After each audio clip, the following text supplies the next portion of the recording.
From the Illinois State Capitol building, we have the Union Station in Springfield. Now this part gets very interesting, as they're going to try to explain how the main source of transportation got here. And it's about to get really eye-opening, so get ready. On December 21st, 1907, a fire started. It started at the Johnston Hatcher building. It destroyed the eastern half of the 600 block on East Adams Street. So in my opinion, a ton of old world buildings gone to this planned demolition. Now for the best part of this paragraph. This will all tie in with the train station, but here we go. The fire stopped only when the blaze hit the Bessemer building, which was built to be fireproof.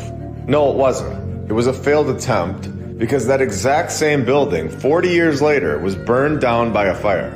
It's unbelievable. And to take it a step further, let's go even deeper.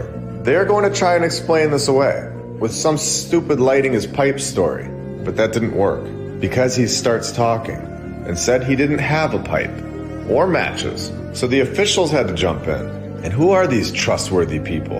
And because they tell the world that they are officials, whatever they say will be what happened, and everybody will believe it. They said a short circuit in the wiring beneath the window ignited the cotton after the pipe story didn't work out.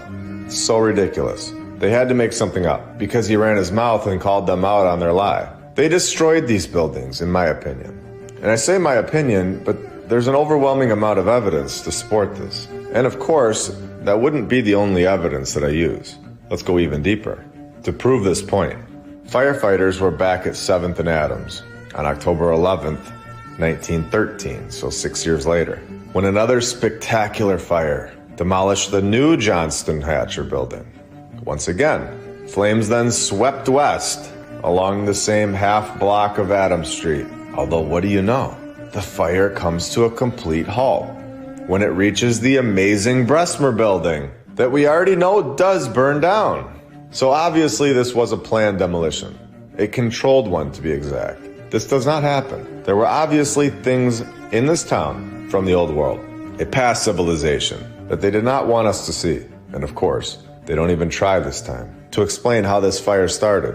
But this 1913 fire is where we will tie in the Union Station, because this is where the fire destroyed it.